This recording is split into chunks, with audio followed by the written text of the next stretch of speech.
Hello and good morning, everyone. My name is Imani Barbarin. I am a disability rights and inclusion activist. Some of you may know me as Crutches and Spice on my various social media channels. I appreciate being asked to be here. A quick image description of myself is that I am a Black woman. I have below shoulder length red hair, red dreadlocks, and I'm wearing a blue, green, and lighter green floral top. Um, I've spent the better part of my career talking about disability inclusion as somebody with a disability. When we talk about disability, historically, narratives around our lived experiences have not been discussed by us. For centuries, our stories have been erased and kept to the sidelines. But with digital tools and social media, we are now more able to share our stories to communities around us, to build community with one another, and to fight for change and accessibility. I started my work around 2014. Oh my goodness, 10 years ago. Sorry, I just had a flashback. I started my work about a decade ago, just talking about disability. I started my blog, crutchesandspice.com, to talk about my experiences as a Black disabled person. I rarely saw myself represented in the stories that we told about disability, the few that we had. And I really wanted to talk about my experience in such a way that made other disabled people feel less alone, disabled people who looked like myself. And through that, I have been able to find so many other disabled people and stories and resources from a community that is willing and able to give the knowledge that we have learned throughout our life experiences. And so that's what I'm going to share a little bit about with you today. When we talk about accessibility, when we talk about the desire to motivate people to become more accessible and accommodate disabled people, we are often met with a very exclusionary culture around accessibility. Accessibility is generally seen as something for disabled people only. And if somebody without a disability uses accessibility, there's a certain anger some people have towards it. We view accessibility as a desire to want to include disabled people. Now, historically, we have to recognize that our presence in public life is fairly new. Starting, generally speaking, with the 1960s and 1970s, the disability rights movement, as well as our desire for the ability to move freely throughout society. When we talk about accessibility, we have to come from the understanding that disabled people, societally, were never meant to live a public life. So anytime we call for accessibility, for inclusion, it is seen as an extra, unnecessary, too expensive, special treatment. But in reality, accessibility benefits all of society. And the COVID-19 pandemic has been a perfect example of accessibility working for everyone. Now, when we talk about COVID-19 and its impact on the disability community, we must recognize the thousands, if not millions of lives lost. And that the accessibility that was provided was pretty much done under duress. But at the same time, we also need to understand that accessibility was always possible, that accessibility should be the standard. And as we go forward, we have an opportunity to change the ways in which we interact with one another and society, utilizing accommodations and tools inspired by the disability community, but for everyone. Whenever I talk about disability and talk about inclusion, I try to make sure that people understand we need to create a culture of accessibility, not just accessible tools. We need to have the understanding that accessibility is available for everyone. I try to liken it to the Cheesecake Factory menu. If you've heard me speak before, no, you didn't. This metaphor is brand new to you. I was extremely excited to use this metaphor. If you've ever gone to the Cheesecake Factory, you've seen the menu. It's a book. It's a script. It is a tome. They're doing too much, quite frankly. But the availability of everything you could possibly want is what I want for disabled people. The ability to pick and choose what works for them and combine them, to mix them, to figure out what looks best right before them to use. That is the culture around accessibility that I would like for disabled people. When we talk about accessibility, I want people to feel like they're not asking for extras, but this is always readily available to them. We cannot continue on a path of viewing accessibility as exclusionary. It must be for all. If you've ever gone on TikTok or social media, you see quite often the ways in which we interact with accessible items. If you don't know what it's for, it's not for you. I watch videos of big TikTok and YouTube stars confused at can openers designed for disabled people, or methodologies for utilizing technology that just confuses non-disabled people. If they understood that they could benefit from those tools, they'd be less likely to dunk on them publicly. If you don't know what it's for, maybe it's for you to learn about, not make fun of. When we talk about disability and a culture of accessibility, we have to talk about workplaces and work culture as well. As we pretend that the pandemic is over, that as we wrap things up, so to speak, I'm a little salty about that, excuse me. As we discuss about opening things back up and going back to the office, we have to understand that the culture around accessibility and work has thoroughly changed. It has thoroughly changed.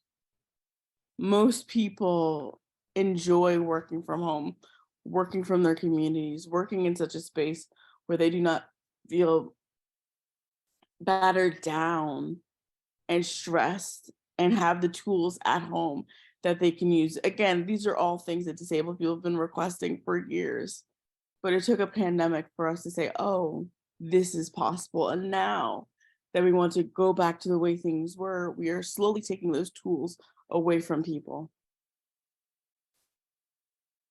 People also fear, as we come away from this mass saving event, retribution for asking for accessibility. They fear being vulnerable around disability and accessibility. So when we talk about asking for accommodations, we have to understand our own cultural view of disability. For particularly communities of color, communities that are otherwise marginalized, coming forward with a need for accommodation, showing society what has historically been viewed as a weakness in order to get the tools that you need to work. That is a very frightening endeavor to embark upon, particularly if you are newly disabled, particularly if you have an invisible illness and feel like you will be further discriminated against if you show what is quote unquote wrong with you. We fear retribution, and we fear that our peers will see us as asking for special treatment. Additionally, people can be made to feel like tokens, can be made to feel like their presence is just nice to have, not that anyone wants to interact with them. So, how do we motivate people to be more accessible? Well, we have to start talking about accessibility as though it is the standard. Changing our language, quite simply, can change our world. I fundamentally believe this as a professional communicator. I like to talk for a living. I was called Chatty Cathy as a child. Talking about accessibility, normalizing conversations around accessibility, and asking everyone if there's any tools or ideas or imaginative solutions. Asking them, asking everyone what they're thinking about can be a path forward. Simply opening the door and the conversation around accessibility can help facilitate some of these conversations around it. We have to make sure that we are talking about it and changing our language so that it is more normalized. Our language is incredibly important. Also, being imaginative around accessibility. Oh my goodness. One of the things we don't talk enough about as a disability community or as a society in general is the fact that a very small portion of the disability community, excuse me, a very small portion of the disability community has access to accessibility from a very young age or has tools put in place for accessibility. Our understanding of it expands as we grow older, but oftentimes we don't know. We need to be childlike when it comes to accessibility. We need to be imaginative when it comes to accessibility. And that takes understanding from the top down. It takes understanding that the solutions proposed are not always going to be a slam dunk, but that we are working out what accessibility can look like for us over time. And it's going to take time. And people need that leniency to explore and to expand what accessibility can mean for them. It's exciting to think about, isn't it? To think about, I don't know, a can opener being used for opening boxes or whatever, or for people who have dexterity issues to utilize text-to-speech for the first time. We have to be exploratory. We don't know what accessibility can mean for us from day to day. And we have to experiment and communicate with one another. We have to engage in community. We have to build community around accessibility. We have to talk to one another in whatever capacity best suits us. Accessibility is a community project. It is not just us experimenting in solitary and hoping things work out. It takes us talking to one another. The disability is incredibly good at that.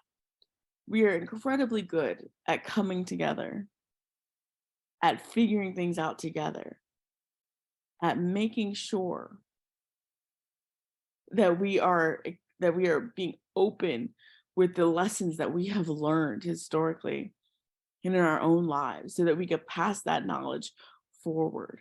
But we can be better at it. We can be better at it. To motivate people to be accessible is to motivate people's sense of whimsy and sense of joy around inclusion and accessibility. Nobody is having something taken away from them by more accessibility being available. I also want to talk a little bit today about how we use a lack of accessibility as a filter. We use a lack of accessibility to keep disabled people from engaging in spaces where we don't want disabled people. We have to understand that while we want more accessibility, while we want these things to expand, that it is very often used as a weapon and a toolkit to keep disabled people out, to keep disabled people from conversations that we should be a part of. This is especially true in work culture, in academia. We see that our presence in these particular spaces that are deemed merit-based spaces are meant to weed out disabled people, to weed out the people that need accommodations. In order to combat that, we have to talk in the language of people who view merit as people's only value. That if you're deserving of being in the space, then you could not possibly need accommodations or accessibility or technology. If we create a culture around accessibility, that is less likely to happen, but let's not pretend that it won't happen at all. If you are in a high earning space, if you are in a space of academic prestige, look around. Look around at who your coworkers are, who the people you're sharing space with are. If you don't see anybody with a disability or somebody, or there's not a single person they're willing to talk about their disability in order to ask for accommodations or accessibility, there's a problem there. You have not created a space worthy of people's vulnerability, worthy of them being their best selves, using accommodations and tools. And that needs to change. That fundamentally needs to change. So, how do we navigate ableism around accommodations and accessibility? Ables are weird. Thank you. Thank you so much. Ables are weird. Non-disabled people are really strange around disability. The other day, I gave a talk at a university, and one of the students worked in hospitality. And they asked me this question, and I was flummoxed because I was shocked. The student said to me, I work in hospitality, and sometimes my hotel is fully booked, and the only room that is available is the accessible room, the ADA room, the room with bars in the shower, around the toilet, with the accessible sink. And people get mad at me. People get angry with me because I gave them the accessible room, and that implied to them that they may have a disability. When in reality, all I did was give them the last available room. That's terrifying, that reaction can be evoked simply by the aesthetic of accessibility. Is it not? That reaction can be so loud and wrong simply because there's bars in the shower. We have to think about accessibility as well for a lot of non-disabled people as a symbol of lacking, as a symbol of their own reduction in mobility or mental capacity. We think of it as a subtraction rather than an addition. Non-disabled people get really, really strange around accessibility because to them, everything about disability is less. So when they're around it, they feel less.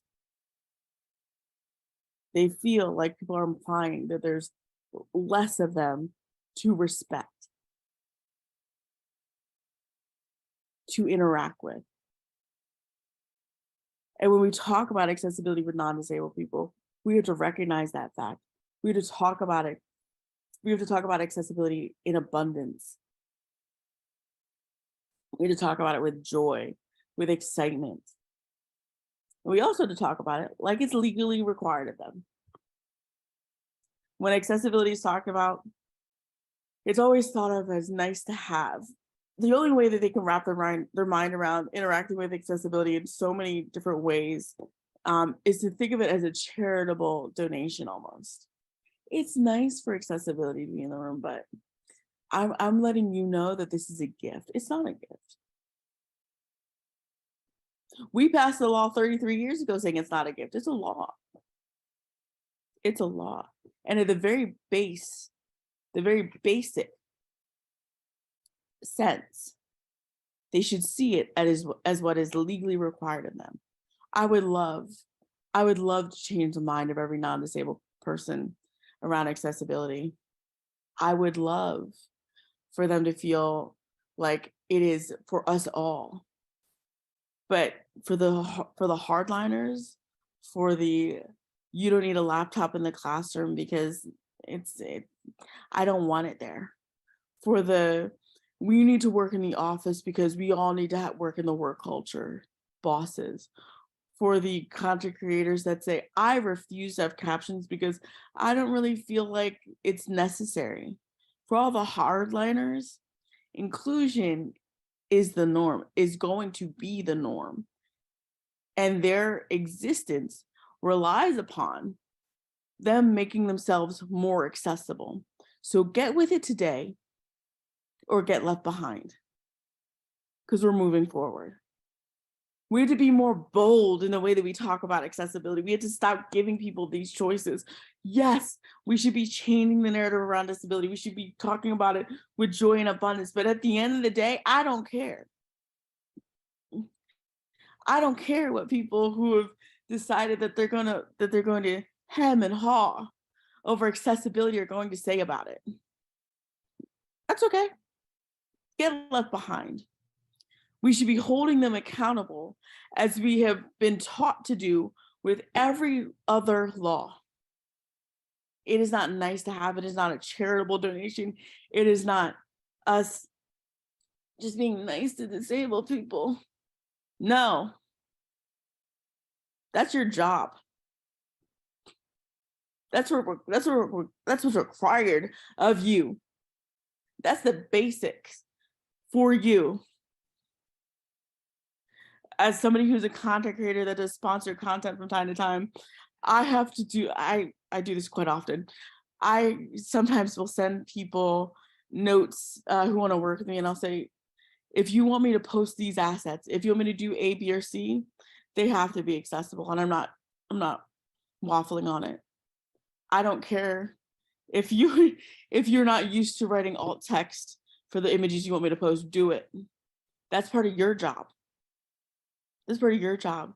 Constantly with organizations that work together that want to share communications and things like that, I'd have to go back to them like, this is not in an accessible format. This is not an accessible format. That's part of your job. When you think about these things, when you want people to post them, when you want people to share information, that should the accessibility should be thought of in the idea process, in the ideation process, not thought of as an add-on later on. And that goes for everything. Accessibility is not nice to have. It is the law. It is what is required of you. And we hem and haw, particularly in digital spaces, particularly when it comes to digital accessibility. A majority of people in the United States do not know that 99% of the web is inaccessible to disabled people, which is ironic, is it not? Because when we talk about the community building and the accessibility and the sharing and of ideas and accommodations, when we talk about that, a majority of it for disabled people has happened online, right? It has happened in online spaces because those are the spaces we are most, it is most accessible for us to congregate. Before the internet, before social media, yes, disabled people were organizing in our communities, but we did not have the reach that we have today utilizing online spaces, without utilizing online spaces. So it's ironic that people do not recognize that a majority of the web is inaccessible. And I honestly think that this lapse in oversight as it pertains to non-disabled people comes from this idea that technology is inherently accessible. The technology is meant to kind of fit into the puzzle pieces of where we lack in accessibility as a society. People think of digital and online spaces as the place where if there's so many disabled people here, then it can't be inaccessible. We have sold technology as being the answer to societal lapses in inclusivity. But that's just not true. Code, websites, the infrastructure of the internet are built by people with biases every single day. And those biases wear themselves on the way that we interact with one another and the way that people have to create their own communities and accessibilities around them. It is not inherently more accessible for something to be on the internet. It is accessible for some, but not for all. We see this logic as it pertains to things like mail-in ballots. right? Well, if it's more, we think of proximity as accessibility, and that's simply just not always true, right? We look at, we think that somebody, simply because somebody is close physically to something, that it means it's more accessible. But several states had difficulty with getting blind people access to mail-in ballots or accessible ballots. There are people with dexterity issues who have issues with signature matching. There are a whole host of disabilities and mobility issues and invisible disabilities that interact poorly with the accessibility that we consider the standard. And I want us to get away from this idea of a standard design or a universal design. And I want you to bear with me for a second, because I know that that's controversial in this space. I know, I'm sorry. I know it's controversial. But knowing what we know about the disability community, knowing what we know about how different disability is, not just physically, mentally, but also culturally. We have to go back to that idea of making accessibility abundant. And so when we think about universal design, or when we think about just compliance, we're thinking about just a baseline.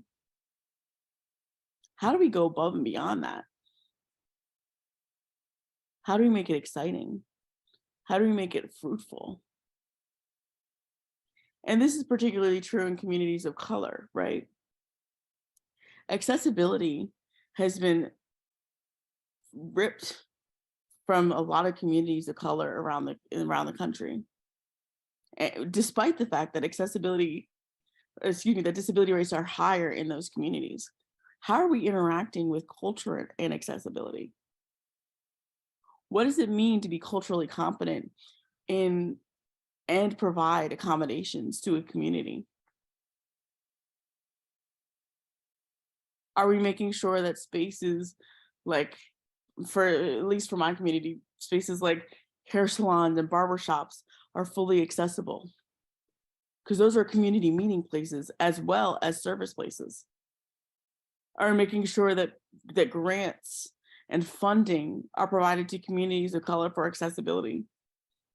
Is there culturally competent ASL interpreters for those who are of Asian descent or Indigenous or Black? How are we interacting with accessibility in a way that says, I recognize the way that accessibility has been taken and kept from communities of color? Additionally, are we making queer spaces accessible? Are we making sure that spaces of historically marginalized people are accessible? Are we making sure that it's competent for the culture that comes out of marginalization? We need to think about these things. And that requires, again, a mindset of abundance, a mindset of joy around accessibility, and a mindset of collaboration, of a desire to understand one another. We cannot rely on a top-down approach from accessibility. I'm sorry. The hierarchies that we have in place are why inaccessibility is considered such a special thing. Sorry, that was my own joke. It's considered such a special thing. We have to create grassroots organizing around accessibility. It is communities and people that build these bridges. And yes, companies and schools and institutions in general can participate in providing it. But ultimately, it's going to take people. It's going to take neighbors, community members. It's going to take directors of soup kitchens and houseless shelters. It's going to take disabled people. and our families and our friends and our caregivers. And it's going to take us. It's going to take all of us to build out accessibility. Lastly, I want to talk to you all a little bit about how our own biases, our own ideas around accessibility paint the way in which we treat one another and ourselves. I like to wrap up almost every single talk talking about internalized ableism.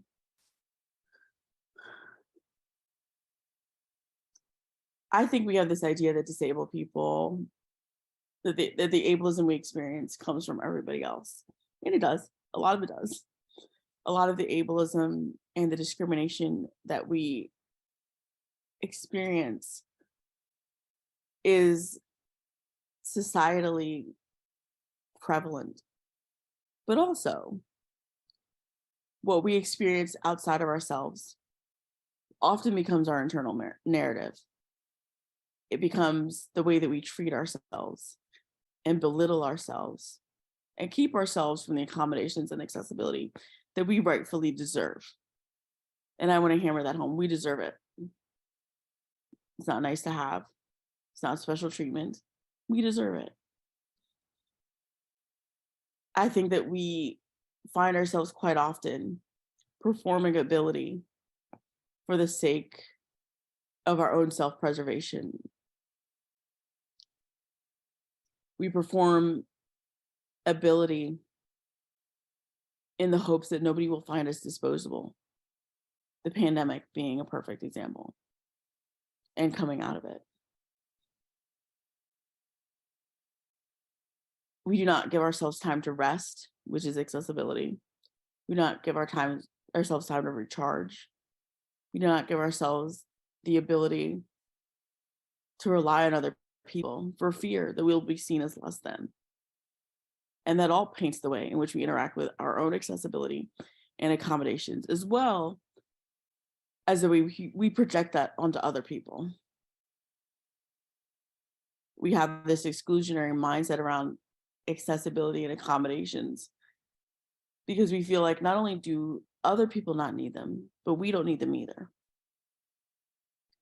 If we're going to give them, it has to be to somebody else that really, really needs it. Why? Why? Our desire to build an accessible and accommodating society has to start with ourselves. It has to start with us taking breaks and rest. It has to start with us understanding when we need help and that it's okay to ask for help. It has to start with us making sure that we are being open about this times in which we are lacking. And don't get me wrong, I understand why people want to keep their disabilities a secret. Of course. I understand why people wouldn't ask for accommodations or accessibility. I understand. I understand you're fearful of not being able to put food on your table because you're edged out of a job, or you're edged out of your education or your community because you made a fuss around accessibility. I understand. I'm never going to tell, I will never tell any group of people that they need to come forward with a disability, knowing how our society operates when it comes to accessibility, accommodations, and disability. I'll never do that to you. However, I will ask, what are you giving up by not asking for accommodations? What are you depriving yourself of? What does that look like? Because we have this idea that asking for help and asking for the things that we need will take so much more from us than not having what we need. But what are you giving up? Are you overextended? Are you scared every single day because you are afraid that your performance will be deemed lackluster and be pushed out simply because you didn't ask for the accommodations that you need.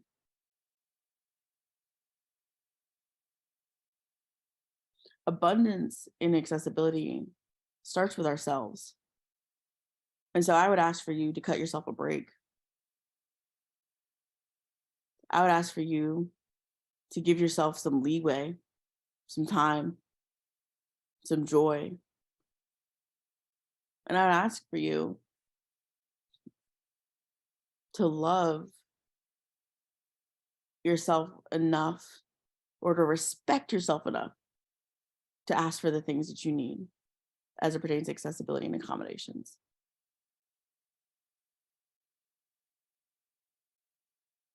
Give yourself that time and that joy.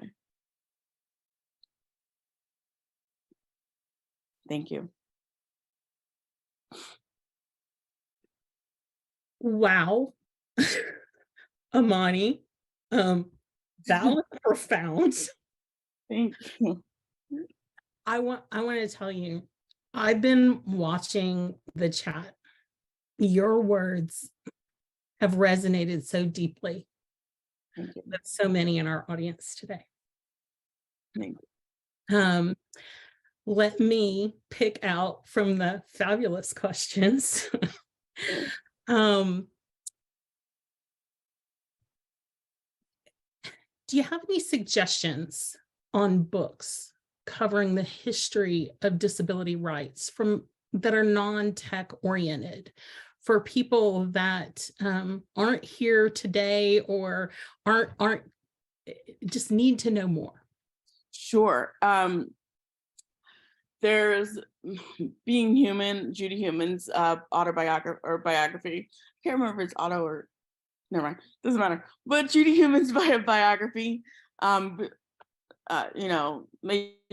her memory be a blessing. Just so devastated that she is gone from us. Such a lovely person. There's also a disability history of the United States, which is important. There's also Black disability history by Dr. Sammy Schalk, which I think is important when we talk about like the intersections of disability. I know that Alice Wong just put out an autobiography, I think last year or the year before, called The Year of the Tiger.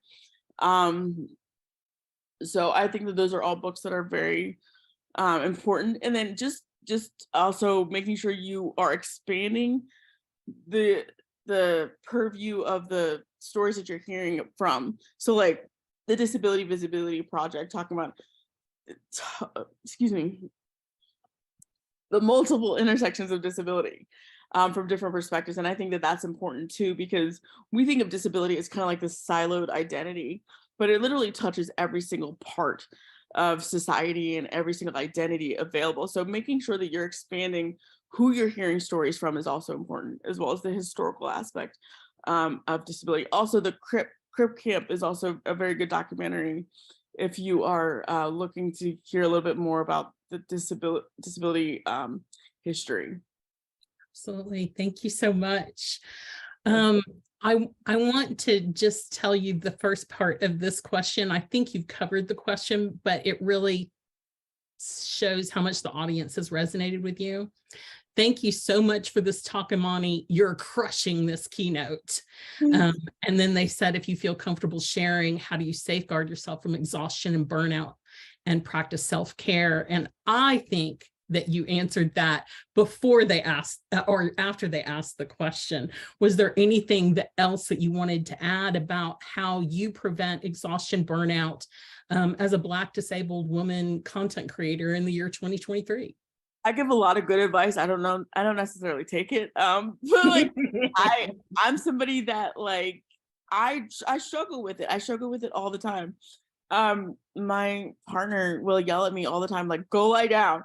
Because I'll be like up all day, like trying to figure out what the next thing is to talk about, or what people need to be aware of, or like what societal thing that we need to be discussing is. And like I'll have to like force myself to go lie down or force myself to go read a book.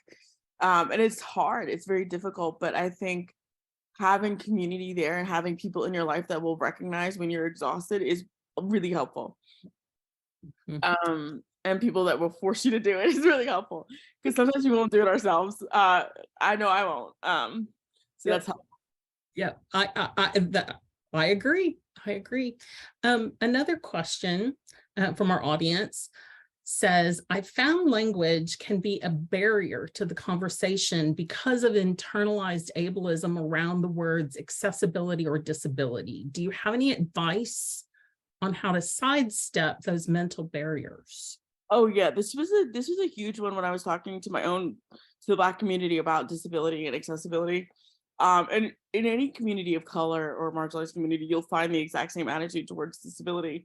It is not that and I want to make it very plain that a lot of these communities are not doing so out of discriminatory ideas around a disability. They're doing so because it is accepting disability and identifying as disabled has always meant further marginalization and the practices of eradication in the United States. So I want people to understand that aspect to it. It is not out of a discriminatory perspective. It is out of self-preservation. But when we talk about disability, we talk about accommodations, I use words like, what tools do you think would be helpful in this instance? Or I try to talk about like, talk kind of like with distancing language. So I was like, so if I were to talk to you directly and you were somebody that was fearful about talking about disability, I would say, you know, people who have this condition normally do A, B, or C.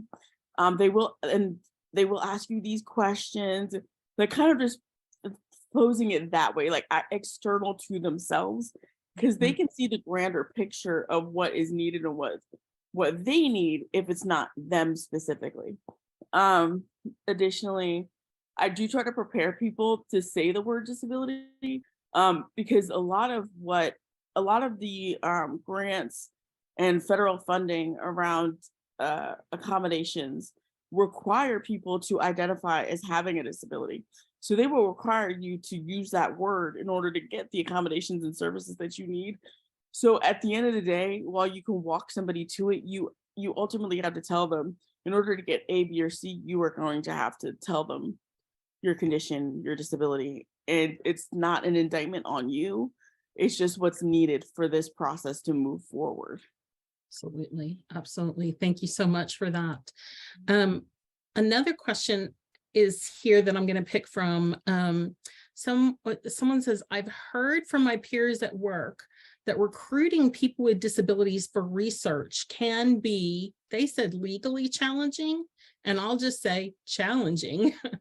What would you suggest would be the best way to reach out to people with accessibility needs for research? Are they research subjects or are they researchers? I am gonna assume, let's go with research subjects first, and if you want to add researchers as well, because design with. Okay. So as it pertains to research subjects, you're fighting a really uphill battle when it comes to that. We are very wary as a community of people wanting to do experimentation, research on us. You are going to have to be as open and transparent as humanly possible. I understand that there's things like double-blind studies. There are certain things that you can't do that would wreck the integrity of the study itself. However, you need to be so upfront with people. We are so fearful of being experimented on being observed, because again, there's a history behind that. And if you don't understand that history, you are going to frighten people who are marginalized and who know systemically that their lives don't matter. You know, that this experimentation is not for their advancement, but for the advancement of other entities that are beyond themselves. So making sure that you are as transparent as humanly possible. I would even go so far as to create like an entire communications plan around just recruiting people as test subjects and being like, this is what you're going to go through. This is what we're going to do from point A to point B to point C. I mean it. Like, think of it as you writing a research paper. That's how in depth your communications need to be. when it comes time to recruit people. As it pertains to fellow researchers, again, be transparent. Like, what's the pay? Like, the biggest leap for a lot of disabled people when it comes to jobs and becoming a researcher, become any sort of employment, right, is health insurance. It's health insurance. Because if you are on state benefits, a lot of times it covers way more than any job could. So if you're recruiting somebody, you have to be as transparent, like what, because they're not thinking about just what the research is. They're thinking about what is my life going to look like? Will I be able to pay for my copays and my medication while I'm taking this job or this contract? Will I be able to support myself and my medical needs? Like, that's the biggest leap for a lot of us. And I don't think a lot of us recognize just how big of a transition it is to go from health insurance from the state to healthcare provided by an organization, or none at all. It's because some contractors do not get health insurance with their contracts. So making sure that you're transparent about what the job is, about what the requirements are, and then people can make that decision for themselves. Because again, it's a larger decision than people give it credit for being. Absolutely. Absolutely. There are so many questions to pick from. Let me see which one I'm going to pick next. There was one about grassroots versus top down. Person asks, you mentioned grassroots and not top down. Accessibility is where progress will be made. But in typical hierarchical structures, such as in the workplace where top down can be the only way to get things done, how would you suggest we push accessibility? Here's the the reason why I emphasize grassroots rather than top down, even in organizational structures, is because when there's enough people calling for the same thing, it makes leadership take notice and make the appropriate changes, right? If you are actively and collectively coming together from the lowest levels of your organization, the top down has to notice, right? And so how do I put this? Typically speaking, when somebody is a executive or CEO or things like that, they view themselves 9 times out of 10 as, I'm trying not to A, be petty and B, be controversial.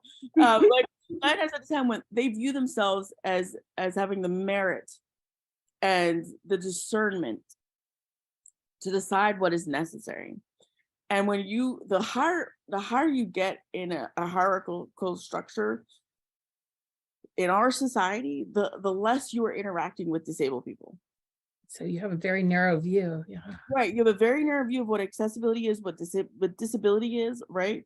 And so you constantly being talked to by disabled people, they're like, well, at my level, right? At my level, none of this stuff is necessary. But if you want to be on my level, you'll prove that you don't need those accessibility accommodations, right? And I'm not saying that every CEO or every boss is like that. However, that's how historically we see achievement in our society.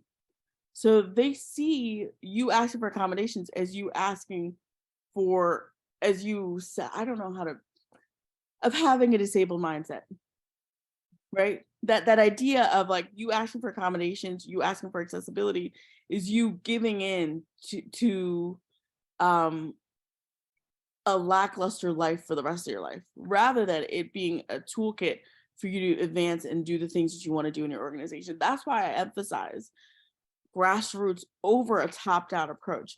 Now, in terms of, I usually try to appeal to somebody's charitable side when I feel like they are not really understanding from the top down, mostly because one of the things you can get, it's very manipulative, but people will do a lot of things if they feel like they're going to be received as a hero.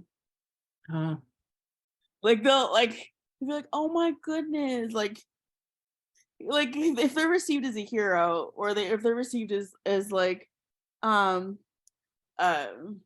thought leader, or somebody advancing, the culture, you have to give them the incentive, that sort of that external incentive, for providing accessibility, because a lot of people will not come from it internally. That's I love it. I love it. I love it. And we are just a hair past time. And so what I want to say, and not just from me, but I think from everybody that has attended your session today, thank you, Imani. Thank you for this amazing keynote to kick off day 2 of AxCon 2023. I think you have touched our minds. I think you have touched our hearts. And thanks to all of you who attended, for your interactions in chat. And let's go have a fabulous day 2 of AxCon. Have fun, everyone.